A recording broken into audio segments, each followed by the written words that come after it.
Senhor Jesus. Aleluia, Senhor. Louvado seja o nome do Senhor. É muito bom nós reunirmos, irmãos. Aleluia.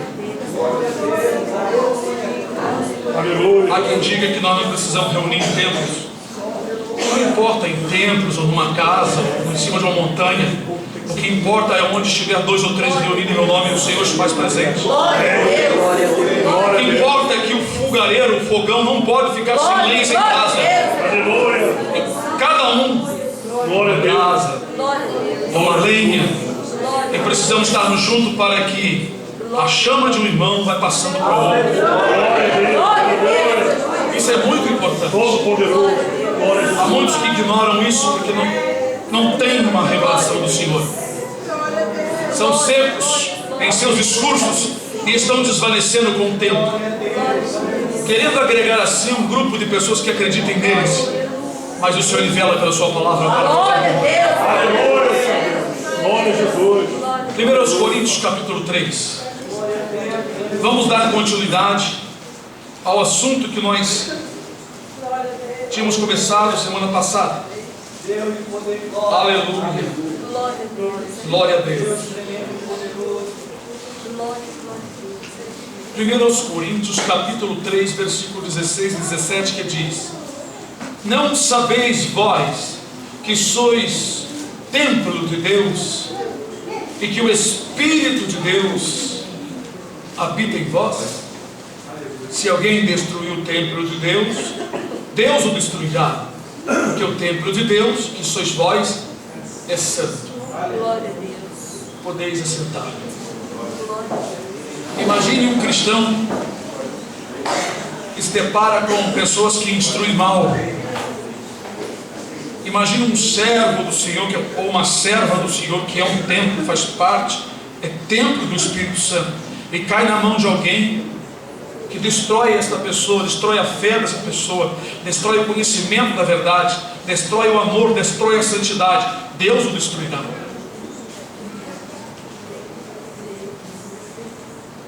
Porque se nós somos templo do Espírito, é claro, quem destruir esse templo, Deus o destruirá. No entanto, se nós profanarmos o nosso coração, Deus vai permitir que os invasores entrem. Semelhantemente era o templo de Salomão. O templo de Salomão, na sua construção, é muito importante. Há muito o que falar sobre as colunas, sobre a pia, sobre o altar do incenso, sobre o sangue que era derramado sobre o altar do holocausto, sobre o pé do altar também se colocava o sangue. O significado de tudo isso é muito importante. Nada disso foi feito por um acaso. Deus simplesmente mandou fazer assim, aéreamente, mas tudo muito bem calculado, apontando para o futuro, apontando para os dias de hoje e para um futuro ainda, que há de chegar, que é a vida eterna. Amém. O templo de Salomão foi um templo copiado segundo o modelo que Deus mostrou a Moisés no monte. Era necessário que fosse feito exatamente como Deus tinha mostrado, pois a mensagem na obra é muito importante. Cada peça, as paredes, tudo tem mensagem. Os querubins, os 2 querubins, tudo tem mensagem. Hoje nós não iríamos nunca mais fazer um templo com querubim dentro, porque quando Jesus veio, não teve mais importância aquele templo. Tudo se cumpre em Jesus. Por isso que nós não adotamos fazer nenhum tipo de imagem para significado algum, pois aquelas imagens entalhadas no templo de Salomão era por ordem divina, não era para adoração. Os judeus não faziam nenhuma prece como se faz hoje os católicos diante das imagens dos santos que dizem ser do passado, mas era apenas para figurar. Eram verdadeiras figuras, como os 2 querubins sobre a tampa da arca. A tampa chamava-se propiciatório, e eles estavam com suas asas estendidas uma para o outro e olhando para dentro, como se fossem 2 guardiões cuidando da palavra para fazer o cumprir. O significado da arca: dentro da arca no início tinha as 2 tábuas de pedra, escrita lei na tábua de pedra, A lei escrita na tábua de pedra. Não vou falar muito. Né? Dentro tinha um vaso de ouro. Dentro tinha um vaso de ouro. Dentro da arca tinha um vaso de ouro. Aleluia! E dentro do vaso de ouro, o maná que se estragava todos os dias, se por acaso guardasse para outro dia, estava conservado dentro do vaso de ouro. Aleluia! Aleluia! O alimento só conserva dentro do vaso de ouro. O vaso de barro não guarda nenhum alimento. A lei só é guardada no vaso de ouro. Só isso, tá? Aleluia! Confundir a mente dos irmãos mais novos. Glória a Deus. Também tinha a vara de Arão. Arão, sumo sacerdote. A vara, tua vara e teu cajado me consolam. Tinha a vara de Arão dentro da arca. Glória! Aleluia! Glórias ao Senhor. Tudo era importante no templo. Pai maravilhoso. Tinha uma mesa que dispunha 6 pães de cada lado. 6 pães. Multiplicando 6 mais 6, 12. Aleluia! Nada foi feito por um acaso. O altar que Elias ergueu, ele colocou abaixo do altar 12 pedras. Josué, quando passou pelo rio Jordão, Deus mandou que tirasse do fundo do rio 12 pedras. Glória a Deus. Aleluia! Aleluia. Nada é sem significado. Verdade. Deus deixou isso como um tesouro. Há tantos crentes pregando tantas outras coisas e não conseguem enxergar essas maravilhas na Bíblia. Para mim tudo é uma maravilha, é uma maravilha, é uma maravilha. Glória a Deus. A mulher também do Apocalipse capítulo 12 tinha também 12 estrelas na sua coroa. A mulher é a igreja, a mulher não é somente Israel. O Senhor Jesus não tem uma noiva, não tem uma amante igual Salomão. Ele tem uma noiva só, constituída de judeus e gentios. Aleluia! O templo de Salomão é muito importante. As 2 colunas feitas na medida, na altura certa, contendo as quantidades de romãs, enfeitando, tudo isso, tudo tinha significado, tudo, todo o desenho, toda a estrutura, todas as medidas. Glória a Deus. Mas abreviando, para não entrar muito nesses detalhes, o templo de Salomão representa a igreja de Cristo. Amém. Mas paramos sábado passado dizendo por que não podia, aleluia, preparar nenhuma obra no Monte Moriá. A obra era preparada em outros lugares. As obras fundidas eram fundidas num lugar onde tinha muito barro, muita argila. Vamos ler isso? Glória a Deus. Aleluia. Vamos para o capítulo de 1 Reis 7. Então vocês viram que o templo no Novo Testamento agora, aleluia, Glória a Deus. é a igreja. Para os judeus ainda tem grande significado fazer um outro templo, mas para Deus já não tem mais significado algum. O templo foi feito. Salomão, sendo sucessor de Davi, Salomão é uma figura de um personagem hoje.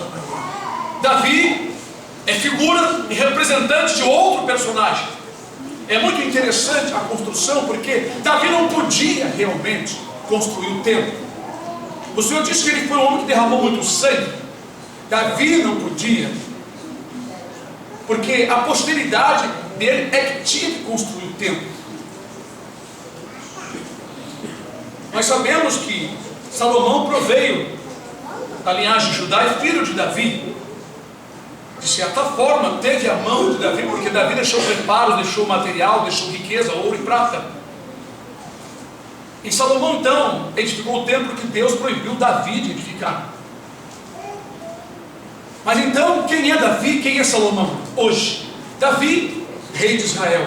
Davi livrou Israel da mão dos filisteus. E por ele Deus deu paz. A saída de Davi fez com que Salomão fosse erguido, seu filho. E Salomão, Deus deu a ele sabedoria e deu paz. Quer dizer que quando Jesus esteve aqui, Jesus também, ele era rei, e é rei, e Jesus venceu os filisteus, sendo obediente até a morte e morte de cruz. E a posteridade deixou aqui para continuar a obra, pois o Senhor deixou o material para que o templo fosse reerguido. E este Salomão hoje, figurativamente, não tem nada a ver com o pecado de Salomão, só nessa fase que eu estou falando, como o Senhor tem nos revelado. Salomão hoje é o Espírito Santo de Deus. Pelas coordenadas de Cristo, pelos materiais, pelo poder, pela glória que ele recebeu, ele tem edificado a igreja. Glória ao Senhor Jesus. Essa edificação da igreja é semelhante à edificação que Salomão fez do templo. Glória a Deus. O templo forjado de ouro e sendo de madeiras e muita parte de pedra, significa que nós temos sido revestidos de Cristo, que é o ouro. E esta carne é como se fossem as madeiras, que nós temos dentro de nós um novo ser, uma nova personalidade. Nós temos o caráter de Cristo, o sentimento de Cristo, a mente de Cristo, Aleluia. os olhos de Cristo, Glória. os lábios e os ouvidos de Cristo. Glória ao Senhor Jesus. Bom, como Paulo disse, isso deve ocorrer conosco. Não sou eu que vivo, mas Cristo vive em mim. Então, uma grande semelhança. Deus quis que tudo fosse exatamente como ele ordenara.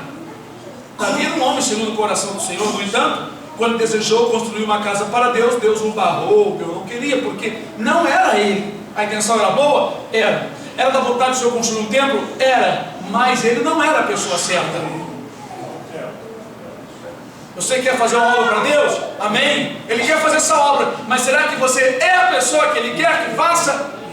Ou você simplesmente quer fazer para Ele? Não, Ele vai fazer com a pessoa que Ele já escolheu. Glória a Deus. E a humildade entender isso e aceitar, Glória a Deus. ver outro trabalhando naquilo que você queria. Glória a Deus. Por quê? Porque se Deus não estiver contigo, você não vai fazer nada. Então a glória não é nossa. Então, por isso Davi foi barrado. Davi não podia construir, porque é como se nós disséssemos que Jesus ficasse vivo aqui trabalhando. Quem está aqui é o Espírito Santo. Jesus está conosco na pessoa dele, mas Jesus está lá sentadinho do lado do Pai, tá? Amém. Ele pode vir aqui e voltar rapidamente, quantas vezes quiser, mas Jesus está sentado à direita do Pai, intercedendo por nós. No entanto, nós temos aqui figurado, não é? Comparado a Salomão, o Espírito Santo edificando. Cada detalhe, cada um é uma peça que está sendo composta pelo Espírito de Deus.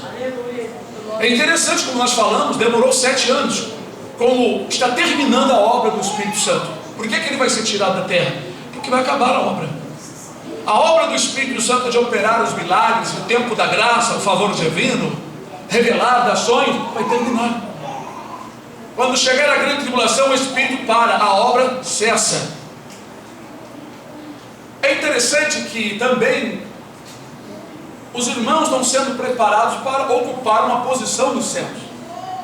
Por que então que no Monte Moriá não se podia construir nada lá? Nós abrimos então em 1 Reis, versículo 7, capítulo 7, versículo 46. Diz assim, vou ler o 45 para vocês saberem que são obras do templo. E os caldeirões, e as pás, e as bacias, e todos estes vasos que fez irão para o rei Salomão, para a casa do Senhor. Todos eram de cobre brunido. Na planície do Jordão, o rei os fundiu em terra barrenta, entre Sucote e Zaretã. Vejam aí, irmãos, aqui nós vemos um lugar onde foram preparados os vasos, garfos e um monte de utensílios que seriam usados no fogo para mexer o alimento, para fazer outras coisas. Semelhantemente, as pedras vinham de um lugar onde lá mesmo elas eram cortadas, polidas, preparadas, perfeitas, não podia quebrar um pedacinho. Deus estava com as mãos estendidas. Glória a Deus. De tal forma foi feito isso, que isso ficou no livro do Senhor e para nós refletirmos. Tudo chegou tão perfeito no Monte Moriá, que não precisou de ajuste em coisa nenhuma. Tudo chegou ajustado. Isso é uma comparação, é uma simbologia, é uma representação do que Deus está fazendo pelo Espírito Santo através da obra gloriosa de Jesus. Jesus morreu, o Espírito Santo foi dado, agora Ele está nos lapidando. Nós estamos sendo preparados nesta terra de Zaretã aqui. Nós estamos sendo preparados nas pedreiras. Aleluia, papai. Estamos sendo fundidos. Fundidos. Palavra gloriosa. Você sabe o que é fundir? Pegar o material bruto, derretê-lo no fogo muito quente e colocá-lo numa forma para que seja preparado o vaso de acordo com aquele que quer. Fundidos. Guarda essa palavra. Então, todo o material como vasos eram fundidos em lugares especiais, onde tinha terra barrenta, onde tinha essa argila, porque a argila suporta o fogo, o material derrete dentro dela, dentro do barro, e o barro não se derrete. Então é um negócio muito bem feito. Bom, agora vamos analisar isso à luz das Escrituras, como tem uma comparação tão bonita. Assim como o material era preparado longe do local e trazido já perfeitinho, todo polido, todo bonitinho e colocado no seu devido lugar, assim também tem acontecido e está acontecendo conosco. Aleluia, glória a Deus. Abra no livro de Provérbios, Glória a Deus. capítulo 11, versículo 31. Provérbios 11, versículo 31, que diz assim: Eis que o justo É punido na terra, quanto mais o ímpio e o pecador. Vejam bem. Eis que o justo é punido na terra. Esta palavra na terra tem dois sentidos. A palavra é muito poderosa. Uma quase todo mundo sabe. Eis que o justo é punido aqui na terra, enquanto vive. Eis que o justo é punido na terra. Qual outra terra? Nós. Nosso corpo físico. O barro. É o barro. E nós somos corpo, nós somos terra. Nós somos punidos por esse corpo e neste mundo. Por que punido? É o mesmo que fundidos, lapidados, somos esfregados. Roupa suja se lava aqui na terra. Lá no céu não vai se lavar mais nada. No Monte Moriá não vai lavar nada. Nós chegaremos lá pronto. Por isso que não podia lá no templo de Salomão fazer nada no monte, no local do templo, porque para ficar esse significado de que quando sairmos daqui nós vamos sair o material pronto. Você é o material que Deus está preparando, e com certeza algumas aflições virão sobre ti, algumas coisas para te lapidar, para te dar a entender que não é só de bom viver ao homem, para te mostrar que você é apenas um corpo de carne e que você deve valorizar o que você recebe no teu interior, na tua alma e no teu espírito. Glória Até a que Deus. entendas isso, irás padecer bastante. Deus fará você descer, Deus te fará descer, se humilhar. Deus te fará você ver a casa do oleiro, como é que ele faz contigo. Deus te amassará como o oleiro amassa o barro para tirar de você todo o seu egoísmo, Glória a Deus. porque Ele quer lapidar você do jeito dele, não do seu jeito. Sim, meu Deus. Amém. Ele quer fazer de você um vaso precioso, moldado, lapidado, fundido, para ocupar uma posição de glória no céu. Entende isso? Entende? Aleluia! Aleluia!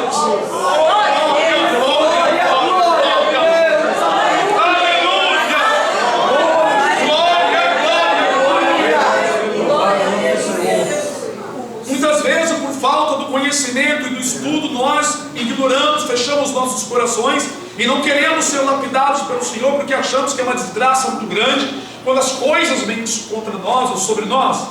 Mas sabemos que o Senhor também não vai nos provar acima da nossa capacidade. pois é importante para que nós possamos habitar o céu. A coisa foi tão terrível para Deus concernente ao pecado, que a necessidade de nós verdadeiramente sermos lapidados é muito grande. Glória a Deus. Aleluia. Aleluia. Bendito seja o nome do Senhor nosso Deus. Aleluia, Senhor. Por isso, o Senhor, Ele vem assim falando, queria nos provar. Nos provar. Não é? Veja bem, abra em Isaías 40, versículo 2. Aleluia. Nós vamos ler apenas um versículo que diz assim: falai benignamente a Jerusalém e bradai-lhe. Isso é uma profecia para o futuro ainda, viu, irmãos? Falai benignamente a Jerusalém e bradai-lhe que já a sua malícia é acabada. Isso aqui ainda não aconteceu. Está cheio de malícia lá em Jerusalém, mas isso aqui é uma profecia do futuro, que a sua iniquidade está expiada e que já recebeu em dobro da mão do Senhor por todos os seus pecados, viu? O justo é punido na terra. Quando findar a obra da punição, da correção, esta profecia se cumprirá na íntegra, dizendo aqui que a malícia é acabada, ainda não cessou. Será nos 1000 anos de paz em diante que isso aqui terá o seu pleno cumprimento. Isso é uma referência da construção, a construção do templo espiritual, porque o templo, ele está se findando, está chegando o momento de terminar esta obra. Nós lemos lá em Efésios 4, né? Paulo usa uma expressão também muito bonita que, segundo a justa operação de cada parte, faz o aumento do corpo. Ali ele está se referindo à construção da igreja, do templo, em que o Espírito é que nos ajuda nesse trabalho, nesse labor. Não é fácil. Por que os pastores que não ensinam a verdade são destruidores de templo? Por que Deus vai destruir? Porque eles estão destruindo o templo do Senhor. Eles estão destruindo com falsas mensagens. Eles estão destruindo com ensinamentos errados.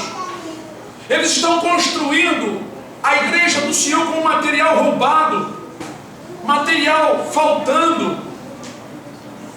Aleluia. Glória a Deus. Aleluia, Senhor. Efésios 4,12 diz: querendo o aperfeiçoamento dos santos para a obra do ministério, para edificação do corpo de Cristo, ou do templo de Cristo que somos nós. Veja bem, querendo o aperfeiçoamento, como uma igreja profana, que tem rasgado as escrituras nos seus ensinos, poderá aperfeiçoar o corpo de Cristo, permitindo que os membros sejam iguais ao mundo. Ao invés de estar forrado com ouro, estão forrados com lama, com pele de bode. Como que esses homens poderão subsistir? Pois eles estão destruindo o templo de Salomão, o templo de Deus. Aleluia, Senhor. Entendem, irmãos? Por que a palavra de Deus disse em Coríntios que vós sois o templo de Deus vivo? Aquele que destruir o templo do Senhor, Deus o destruirá. Porque para Deus é de grande importância que o templo do Senhor seja forrado com ouro e todos os detalhes sejam corretamente colocados no seu devido lugar, porque este templo também é a noiva do Senhor Jesus, e ela tem que estar com a sua veste limpinha. Glória a Jesus. Ai dos pastores que destroem o rebanho de Israel, ai dos pastores que se apacentam de si mesmo, que comem, aleluia, carne da gorda e vestem a lã das ovelhas. Ai dos pastores que não edificam a noiva do Senhor, o templo do Senhor. Aleluia. Enquanto os judeus dão um valor imenso a um templo feito de pedra e de ouro, o Senhor requer a construção da noiva do seu filho, constituída de gentios judeus. Assim como o templo de Salomão veio materiais de vários lugares, de diversos lugares. Madeiras vieram de longe, vinham madeira do Líbano, materiais especiais para fazer o templo. Assim é a igreja do Senhor Jesus Cristo. O Senhor tem levantado homens e mulheres em lugares difíceis, longínquos, para falar da palavra, usando eles nos mistérios que Deus tem dado para eles, ajudando outros irmãos, sustentando outros irmãos como verdadeiras colunas. Paulo diz que a igreja é a firmeza e a coluna da verdade, aleluia. Nós somos casa, nós somos o templo. Nós somos o verdadeiro templo de Salomão, ou o templo que Deus deu a Salomão para fazer, aleluia. Glória a Deus. Então, em Efésios 4, continuando, diz assim no versículo 13: até que todos cheguemos à unidade da fé e ao conhecimento do Filho de Deus, a varão perfeito, à medida da estatura completa de Cristo, ou do templo. Amém. Até que todos cheguemos à unidade da fé. Veja bem, unidade. Unidade da fé é uma fé una, uma fé igual para a obra do ministério. A obra só cresce quando há uma união em fé, união em amor, união em piedade, união em misericórdia, união em todo parecer, em todo sentimento. Como disse os apóstolos, tenhais todos o mesmo sentimento, sejais todos do mesmo parecer, para que não haja divisão no corpo. Senão as paredes racham, as colunas vão cair. Todos têm que estar ligados, um sustentando o outro. Mesmo bem, que as colunas não ficam em pé sozinhas, elas estão interligadas. Aqui, por exemplo, tem 3 cintas, um em cima, outro no meio, outro embaixo. Bendito seja o nome do Senhor. Versículo 14: para que não sejamos mais meninos inconstantes. Inconstante que é aquilo que é duvidoso, nem vai nem vem. A pessoa que não chega à unidade da fé junto com os outros, ele fica inconstante, separado daquela comunidade que está marchando pela fé. É importante estarmos juntos, reunidos, porque Deus usa os irmãos nos cultos, dá revelações, manifesta mistérios, usa alguém na palavra, e aquilo edifica a fé. Como pode alguém estar dizendo que nós não devemos congregar? São doutrinas de demônios dos últimos dias. Nós temos que congregar sim. Isso é instituição divina. Na Bíblia está cheia de escritura falando sobre a reunião. Aleluia, Senhor Deus. A nação não é reunida num país, uma cidade não é reunida num lugar, um bairro não é reunido num lugar, uma família não é reunida num lugar. Todas as sociedades governamentais não são reunidas em um lugar. Como pode Satanás estar usando esses falsos obreiros, falsos profetas, dizendo que a igreja não precisa se reunir em um lugar? Está repreendido todo o poder do inferno e do diabo em nome do Senhor Jesus Cristo. Se não tem ninguém com coragem para falar, eu falo. Esses pastores e pregadores e qualquer que se levante dizendo Deus me revelou, foi o diabo que te revelou, aleluia. Deus te revelou coisa nenhuma. Aquilo que é contra a verdade é coisa do inferno, da última camada do inferno. É voz de Satanás, é voz de demônios. Aleluia, Senhor. Aleluia. Glória a Deus. Bendito seja o nome do Senhor. Aleluia. E pode falar, pode reclamar, pode deixar comentário mal criado, mas verdadeiramente são doutrinas de demônios. E nós já fomos alertados sobre isso, a respeito dessa coisa, por Jesus, pelos profetas e pelos apóstolos. Glória a Deus.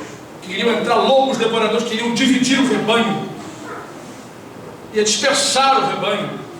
Mas todos aqueles que creem no Senhor estão unidos com os irmãos de verdade.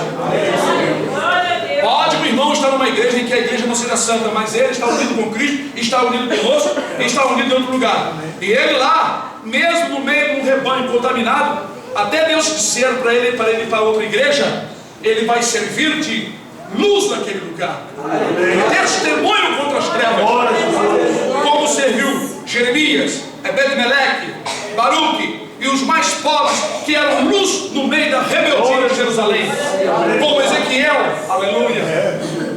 Essa semana Deus me deu outra revelação a respeito dos 2 cestos de figos bons e figos maus. Me lembrem, eu tenho que escrever no caderninho que eu tenho, já estou escrevendo para não esquecer. Aleluia. 14, para que não sejamos mais meninos inconstantes, levados em roda por todo o vento de doutrina, pelo engano dos homens que com astúcia enganam fraudulosamente. Astúcia é uma astúcia levantada pelo diabo, então realmente enganando fraudulosamente, com fraude mesmo. Antes, seguindo a verdade em caridade, cresçamos em tudo naquele que é a cabeça, Cristo, do qual todo o corpo, todo o templo, do qual todo o corpo, todo o templo, bem ajustado, olha, é ligado pelo auxílio de todas as juntas, segundo a justa operação de cada parte, de cada junta, faz o aumento do templo para a sua edificação em amor. Esse é o templo de Salomão. Por isso que não podia ser construído nada lá no Monte Moriá, porque o Monte Moriá representava e representa o céu, como o Monte Sião também representa o céu em suas características, como Jerusalém também representa o céu, como o lugar santíssimo atrás das cortinas do templo de Salomão representava o céu, o lugar santo onde Deus está. E era necessário que a construção do templo obedecesse tudo que Deus mostrou. Foi Deus que fez. Ele não fez nada à toa. Apenas pegou um lápis, como vocês fazem um desenho de uma planta, de uma casa, de qualquer maneira do seu gosto. Não. Tudo tem significado. Cada cômodo, cada pavimento, tipo de entrada, como que entrava, tudo tem seu significado. Mas vamos lá. Ainda temos tempo, glória a Deus. Aleluia. Abram também, irmãos, Ezequiel 22. Ezequiel 22. Aleluia. Depois,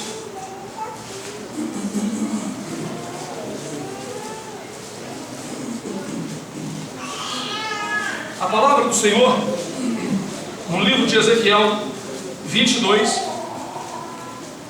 versículo 21. E congregar-vos-ei. Olha a palavra congregar. Você sabe o que significa a palavra congregar? Ajuntar em reunião. E nessa reunião a palavra congregação vem de assembleia, onde tem um grupo para assistir e tem alguém para falar. Isso é assembleia. Quando tem um grupo reunido e não tem alguém na frente, não é congregação, não é assembleia. Chamado de congregação, de assembleia, quando existe isso aqui. Isso aqui é uma congregação, isso aqui é uma assembleia, isso é uma igreja, cidadãos convocados para tratar das leis. Então diz aqui no versículo 21: e congregar-vos-ei, e assoprarei sobre vós o fogo do meu furor, e sereis fundidos no meio dela. Gostaram da palavra? Deus anunciou aqui ao povo daquela época que ele iria congregar e assoprar um fogo de aflição para fundir. Você já viu um material como aço, como ouro, prata ser fundido? Pois bem, eu já vi alguma coisa de perto. Irmãos, o material, quando é fundido, o material bruto, no caso do ouro, prata também, eles fazem de tal forma que aquela fundição ali vai apurando, e tem uns detritos e tem umas coisas que não valem de nada, que é chamado de escória. A escória é o pecado, a escória é o egoísmo, a escória é toda mentira, a escória é a vaidade, a escória é a falsidade, a prostituição. Todo pecado é escória. Como essa escória sai? Aflição. É muito difícil uma pessoa que não passa aflição abandonar o pecado. É muito difícil uma pessoa que vem para Jesus e não ter uma aflição para abandonar o pecado. Tem pessoas que só abandonam. Geralmente, nós só deixamos o pecado quando somos convencidos do fogo da aflição. Aqui o Senhor disse que ia soprar sobre ele o fogo do seu furor. Furor é ira. O furor do Senhor é o horror que vinha sobre o povo. E aquilo ali derretia o coração do homem. O homem ficava pianinho. E o homem vai ficar piano, porque o Senhor vai abalar este mundo, que até os homens mais valentes vão tremer na sua base. Glória a Deus. Os joelhos dos homens mais corajosos vão tremer e bater um no outro, porque Deus sabe aonde mexer na ferida do ser humano. Aleluia! É verdade. E Ele vai fundir a humanidade, para do meio dessa escória que se sai o ouro dele, a joia preciosa.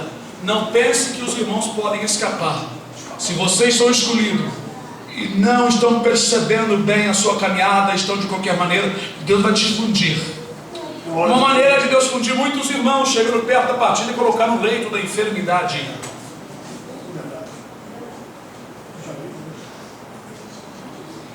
Às vezes essa fundição nem é sempre para tirar o pecado, às vezes é para bater mesmo, a fim de provar, a fim de deixar aquele servo por um tempo só derretido diante do Senhor. Glória a Deus. Aleluia, Jesus. Nem sempre, isso é para realmente, por causa do pecado.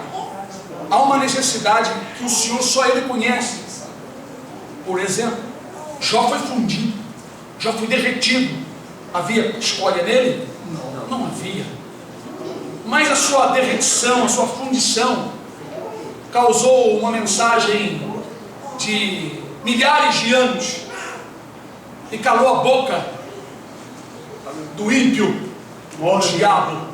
Glória a Jesus.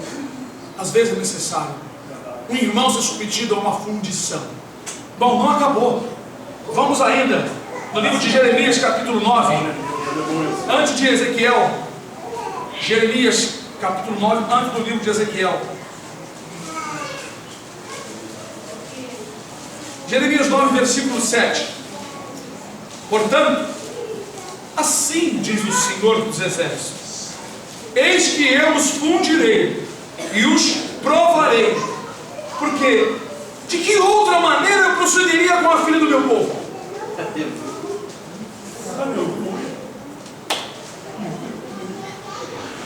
Tem misericórdia de nós, tem piedade de nós. Quem escapará se Ele quiser fazer isso conosco? O Senhor diz: eis que eu os fundirei. De que outra forma eu vou proceder com Ele? Não tem outro jeito, só derretendo o material. Só derretendo o material. Mas isso, irmãos, está lastrado com outras palavras, outras mensagens. Mas ainda temos uma palavra. Tem várias passagens. Eu escolhi essas no livro de Malaquias. Ali fala bem claro também. E é tão bom, irmãos, nós entendermos isto. Porque o templo, para ser construído, o templo de Salomão, o material tem que ser puro, o ouro tem que ser do melhor. O ouro tem que estar bem apurado, bem afinado, brilhando, polido, reluzente, lustrado. Aleluia! Mas para isso é preciso que o ourives entre em ação. Malaquias capítulo 3, antes de Mateus.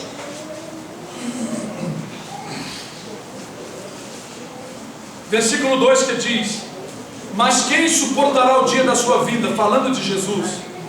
E quem subsistirá quando Ele aparecer? Porque Ele será como o fogo do ourives e como o sabão dos lavandeiros. Assentar-se-á afinando e purificando a prata. Purificará os filhos de Levi e os afinará como ouro e como prata. Então os filhos de Levi ao Senhor trarão oferta de justiça. Entenderam a mensagem? Amém. Como os filhos de Levi naquela época poderiam trazer ao Senhor uma oferta agradável ao Senhor? Como?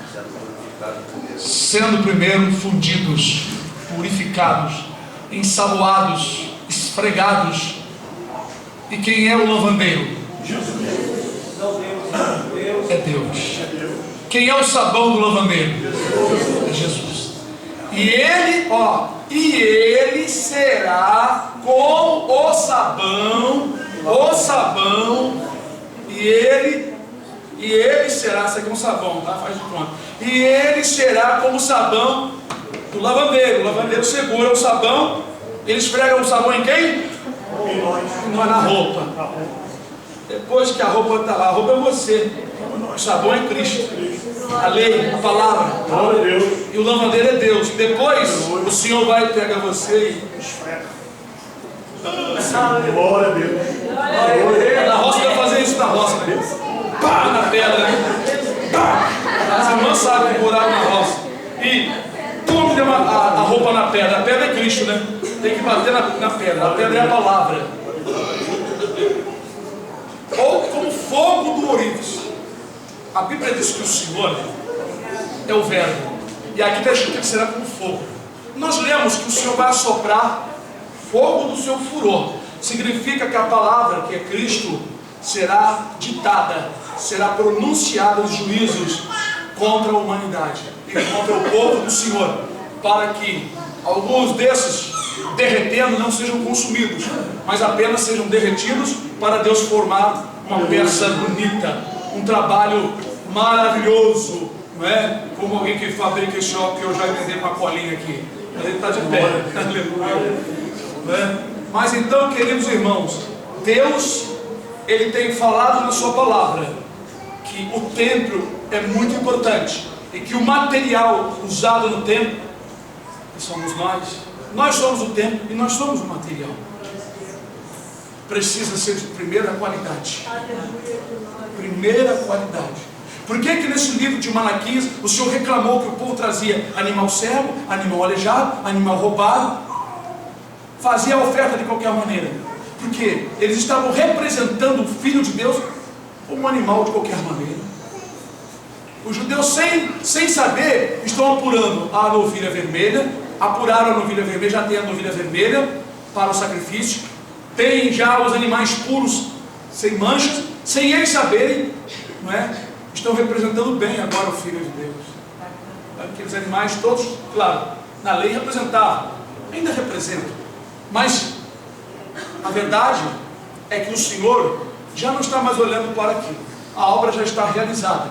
O templo está sendo edificado no Monte Moriá. E nós sabemos, irmãos, como nós lemos em Provérbios, que o justo é punido na terra.